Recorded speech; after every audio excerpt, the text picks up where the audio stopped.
Kebetulan Ustadz Happy Andi per 18 Mei kemarin kami 18. milad yang ke-8. Oke. Ya, milad bumi yang ke-8. Dan dalam kegiatan milad itu kita banyak sekali kegiatan Ustadz Happy Andi. Termasuk diantaranya kita operasi katarak gratis. Terkait dengan operasi katarak tadi, bahwa juga prioritas kepada pengurus-pengurus DKM sekota Bogor. Ini saya kira menarik ya. Pertama tentang operasi katarak gratis dan ada prioritas pengurus masjid, jamaah masjid ya. Betul. Karena saya berpikir apa ya efeknya gitu. Jadi yang tadi susah baca Quran karena matanya rabun ya. Kemudian dioperasi, wah baca Quran pahalanya Masya Allah itu diantaranya. Saya berpikir yang kesana, itu diantaranya. Prioritas DKM.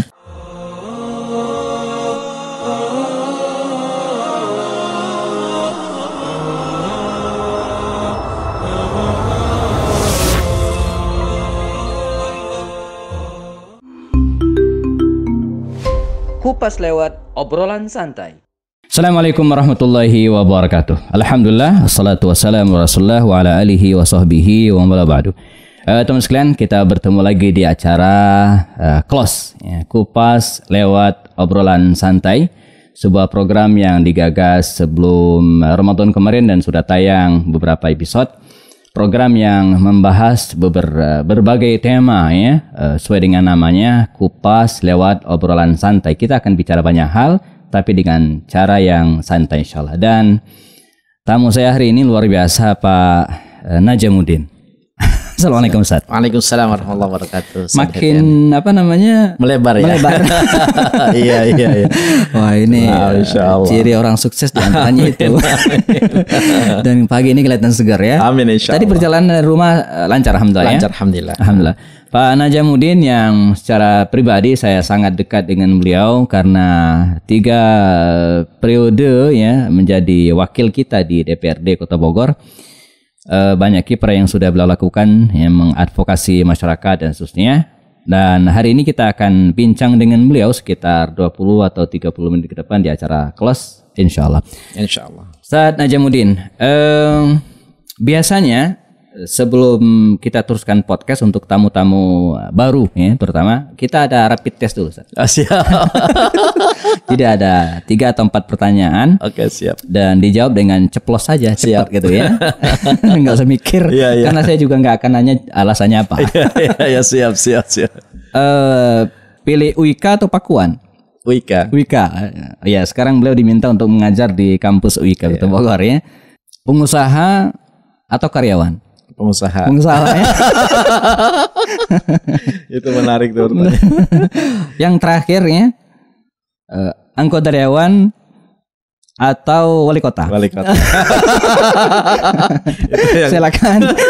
Silakan teman-teman tafsirkan sendiri jawabannya ya. Saya tidak ingin menggali yang itu ya. Yang jelas hari ini kita akan bicara tentang profesi ataupun amanah yang beliau emban hari ini sebagai salah satu Direktur Rumah Sakit Umi Bogor. Direktur apa persis? Direktur Umum dan Keuangan persisnya. Direktur Umum dan Keuangan. Mulai kapan diberikan amanah? Diberikan amanah sejak selesai purna dari DPRD. 2019. DPRD 2019 bulan Agustus. September saya sudah ada di Umi. Masya Allah ya. Jadi langsung, jadi tidak ada istilah jobless nganggur ya. Dia langsung. Rumah sakit Umi dan belakangannya rumah sakit ini agak viral di media ya, sebab seperti kita ketahui ya, terutama Ustadz kita ya Habib Rizik Syihab sempat ada dilaporkan masalah. Kita tidak akan bahas ini ya. Tapi paling tidak ya sering disebut belakangan rumah sakit umum atau rumah sakit Umi ini karena rumah sakit ini juga menangani pasien-pasien COVID begitu. Betul. Ya. Nah bisa cerita Pak Najamuddin tentang maksudnya kiprah atau apa yang kemudian sudah dilakukan di rumah sakit dan terutama dalam mengatasi COVID ini. Baik, terima kasih. Assalamualaikum warahmatullahi wabarakatuh. Assalamualaikum warahmatullahi wabarakatuh. Beserta semua yang tergabung di Close ya disebutnya ya, close ya. Kupas lewat obrolan Kupas santai. lewat obrolan santai, luar biasa. Dari awal juga saya apa kiranya ya.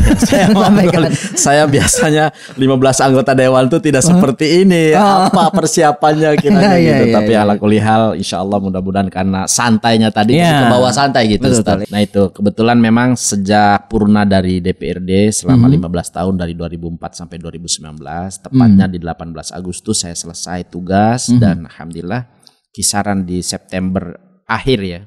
Saya sudah gabung di Rumah Sakit UMI.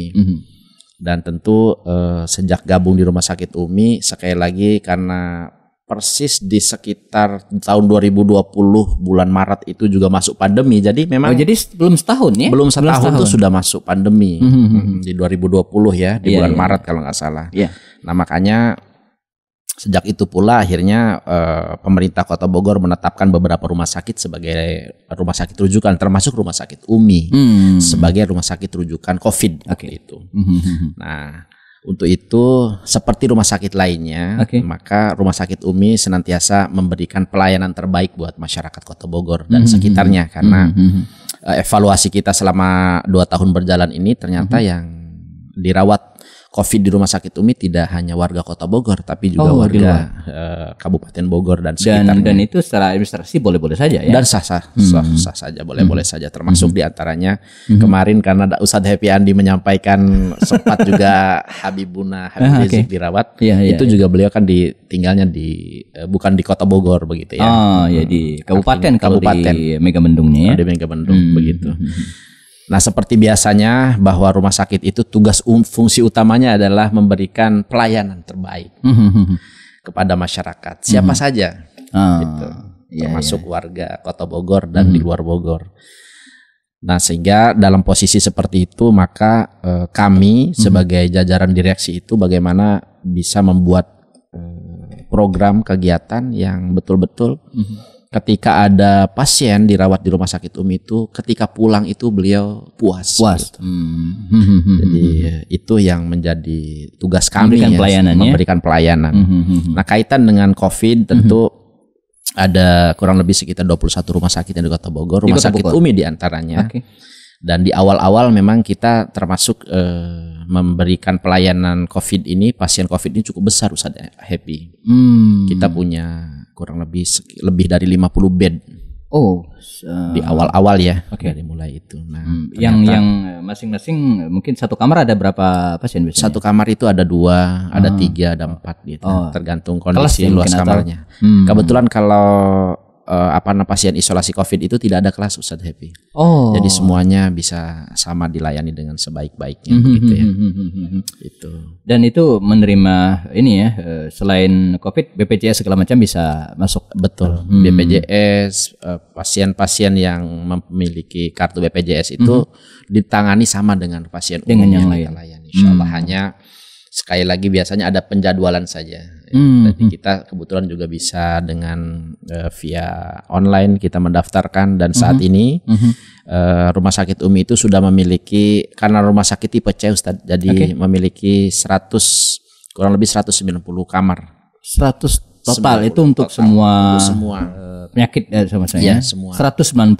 50 bed diantaranya untuk COVID. 50 bed diantara untuk COVID. Awal-awal saat ini kita sudah mulai karena sudah mulai menurun juga. Warga mulai intent untuk menggunakan masker dengan protokol kesehatannya dijaga. Mungkin sudah ada juga yang kena divaksin akhirnya turun ya. Itu juga akhirnya turun. Diperkirakan kalau kondisi sekarang berapa bed yang kepake? Saat ini separuh atau nggak nyampe? Nggak sampai ke separuh. Terakhir tadi malam tuh sekitar 17 sampai 18. Dari 50 bed. Dari 50 bed. Artinya sekitar sepertiga ya. Sepertiganya.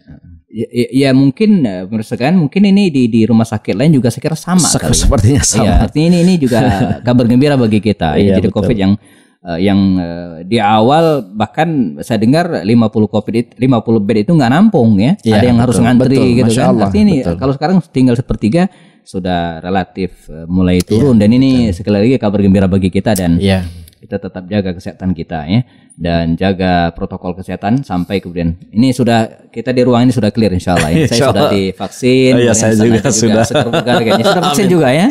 Sudah insya Allah. Walaupun vaksin tentu saja belum tentu jaminan, tapi ini bagian dari ikhtiar ya. Amin insya Allah. Nah, kembali ke ke rumah sakit tadi. Kalau kita bicara tentang pelayanan dan kemudian ini kan berhubungan dengan orang banyak, ya.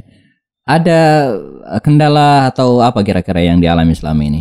Ya, biasanya yang sering masuk jadi kendala itu ketika pasien masuk dalam posisi tidak memiliki jaminan. Ini di luar COVID? Di luar COVID, di luar COVID ya. Okay. Di luar COVID itu, dan biasanya mereka dengan membawa KTP saja begitu ya, dan warga yang tidak dirawat dan kemudian pulang begitu ya. Dalam kondisi, dalam istilah kedokteran itu ada istilah triase hijau gitu. Jadi triase hijau itu warga masyarakat yang merasa sakit kemudian beliau masuk IGD, setelah diobservasi ternyata tidak harus dirawat. Dia pulang begitu. Dan biasa kendala salah satunya ini yang pentingnya kita juga rumah sakit itu tidak hanya sebatas bisnis, ada sosial dan lain sebagainya di sana di situ. Jadi kita membantu ketika masyarakat ya tidak mampu ya kita selesaikan pencatatan datanya dan betul-betul memang tidak mampu ya mereka tetap bisa pulang. Ada fasilitas itu, artinya bagi orang-orang yang tidak mampu ada. Iya ada di kita memang ada untuk itu. Dan itu biasanya yang tadi dalam posisi tidak dirawat. Kalau dirawat kan kalaupun mereka tidak memiliki BPJS, kemudian kita bisa urus dengan saat ini warga Bogor insya Allah semuanya paham dengan ada Jamkesda di antaranya. Salah satu ya. ya. Itu bisa sangat membantu juga warga masyarakat. Dan ini adalah salah satu bagian yang tidak bisa dipisahkan Ustadz Happy Andi. Iya. Dan itu itu pendanaan itu memang sudah dialokasikan oleh Rumah Sakit Umi dalam hal ini untuk orang yang tidak mampu. Betul. Sudah dialokasikan untuk mereka-mereka yang ketika berobat kemudian tidak mampu membayar dan akhirnya ya mereka mendapatkan pelayanan begitu. Ya ini saya kira menarik karena kesehatan itu kan kebutuhan pokok masyarakat yang menjadi jaminan negara dalam hal ini mestinya ya ditanggung oleh negara, dan Rumah Sakit Umi sudah menjadi perpanjangan itu. Nah, kembali ke kiprah di Rumah Sakit Umi selain pelayanan kesehatan ada lagi enggak? Iya. Tadi kan disebut pelayanan kesehatan masyarakat. Ada lagi? Iya. Kebetulan Ustadz Happy Andi per 18 Mei kemarin. 18 Mei. Oke. Kami milad yang ke-8. Oke. Ya, milad Umi yang ke-8. Dan dalam kegiatan milad itu kita banyak sekali kegiatan Ustadz Happy Andi. Termasuk diantaranya kita operasi katarak gratis. Alhamdulillah kemarin. Itu ada batas waktunya atau kapan saja? Sampai hari ini kita masih buka itu. Kebetulan kalau yang sudah tahap pertama itu ada 21 orang yang sudah kita dari 18 Mei kemarin ya. Dari 18 Mei kemarin sampai di satu pekan setelah itu tanggal 23 persisnya. Itu ada 21 dan sampai hari ini masih banyak yang WA. Pak Najamuddin, apakah masih ada kegiatan dan program katarak? Masih ada insya Allah. Itu dilaksanakan di rumah sakit? Di rumah sakit Umi. Saya kira ini teman-teman informasi yang sangat menarik bagi para biasanya orang tua biasanya. Orang tua. Ya siapapun saya kira yang para orang tua atau siapapun yang dianggap perlu harus operasi katarak, Rumah Sakit Umi menjadi rujukan dan free ya? Free insya Allah. Free insya Allah. Free operasi katarak mata. Ada lagi? Iya. Termasuk ingin menambahkan sedikit terkait dengan operasi katarak tadi, bahwa juga prioritas kepada pengurus-pengurus DKM sekota Bogor. Prioritas apa tuh? Untuk operasi katarak ini, karena kan biasanya para orang tua kita yang sudah sepuh itu sudah mulai memudar, ya kan pandangannya. Dan bisa jadi alasan tidak baca Quran ya. Dan alhamdulillah sudah banyak juga Ustadz Happy yang ikut serta dan ada berapa sampai sekarang? Yang dari pengurus itu mungkin lebih dari 10 orang dari mulai program yang kami lakukan awal itu begitu. Jadi alhamdulillah bisa membantu semuanya. Ini saya kira menarik ya. Pertama tentang operasi katarak gratis dan ada prioritas pengurus masjid, jamaah masjid ya. Karena saya berpikir efeknya gitu. Jadi yang tadi susah baca Quran karena matanya rabun ya. Kemudian dioperasi, wah baca Quran pahalanya Masya Allah itu diantaranya. Itu diantaranya. DKM. Sebetulnya Ustadz Happy di kegiatan milad ini puncaknya. Selama 2 tahun berjalannya itu setiap Jumat kami mengadakan kegiatan pelayanan kesehatan gratis di masjid-masjid yang ada di Kota Bogor. Dalam bentuk pelayanan kesehatan. Jadi warga masyarakat memeriksakan.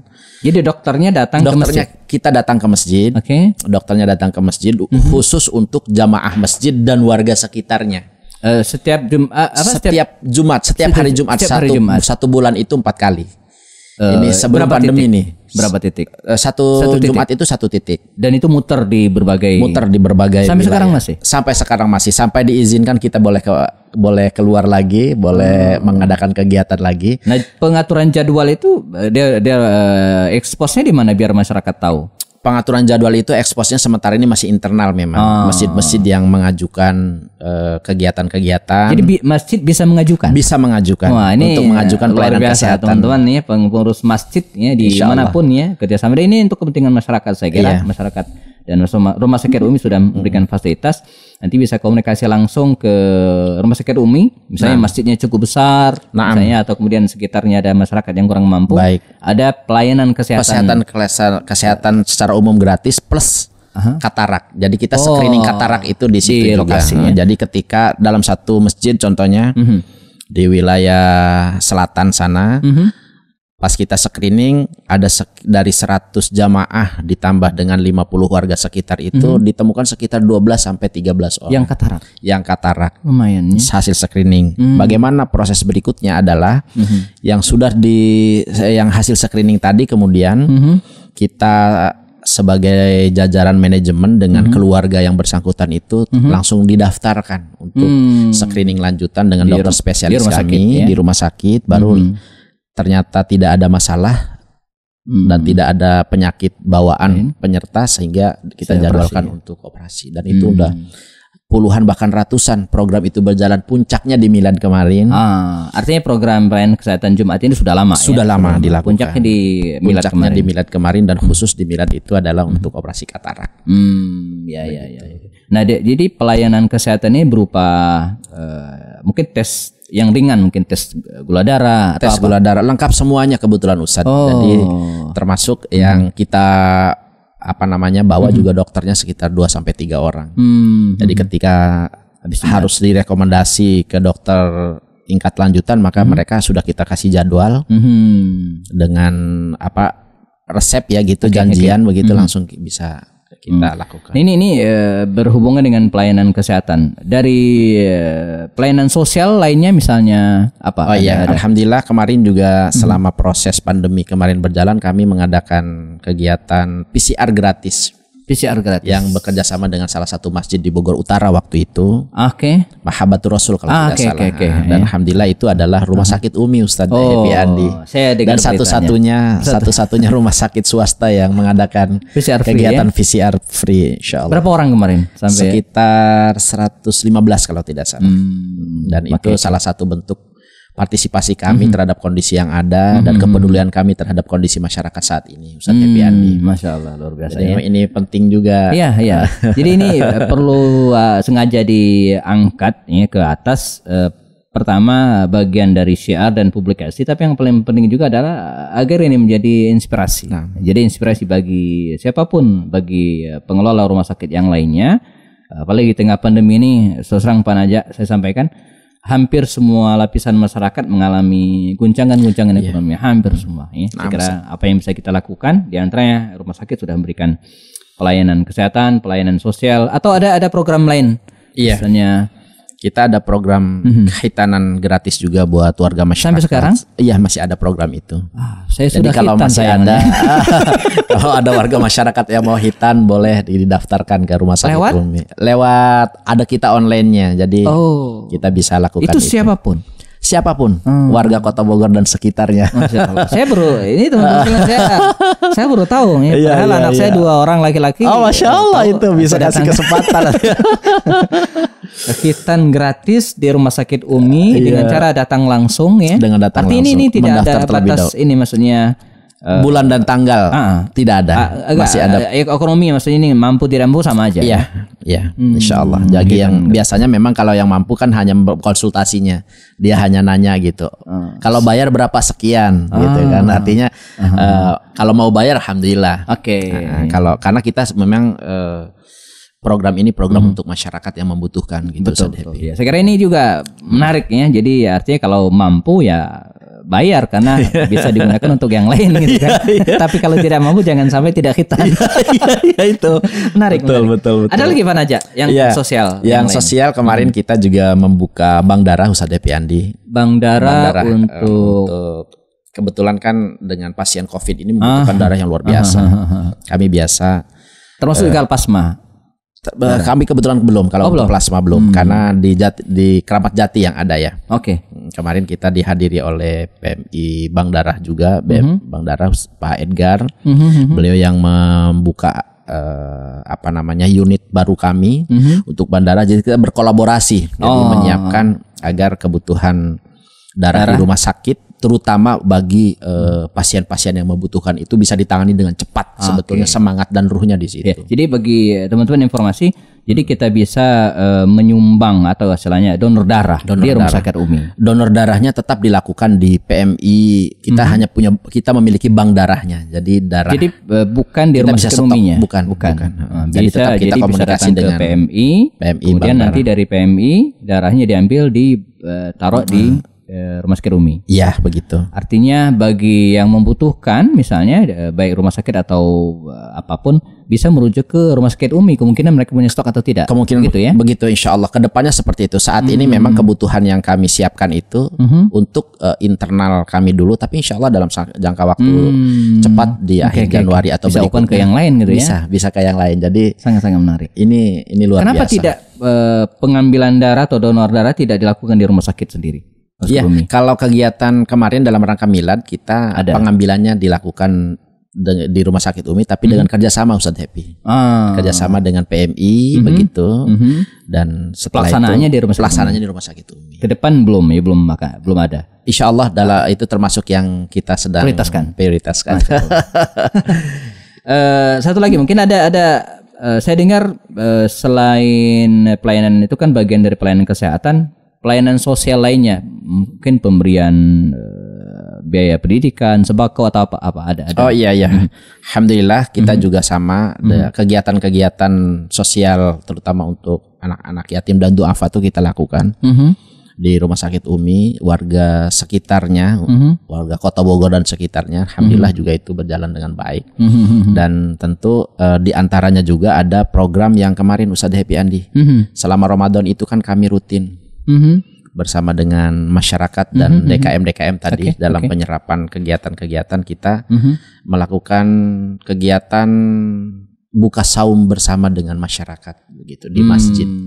Jadi kita dengan konsumsi dari Rumah Sakit Umi gitu. Untuk berapa banyak Ramadan kemarin? Tahun ini ada 14 masjid, setiap hari satu masjid 150 sampai 100 jamaah. Jadi tergantung dari apakah masjidnya besar atau tidak begitu Ustaz. Jadi 150 dikali 14 dikali 30. Hitung sendiri. Itu salah satu kegiatan rutin sudah berjalan sejak awal tahun Rumah Sakit Umi berdiri Ustaz.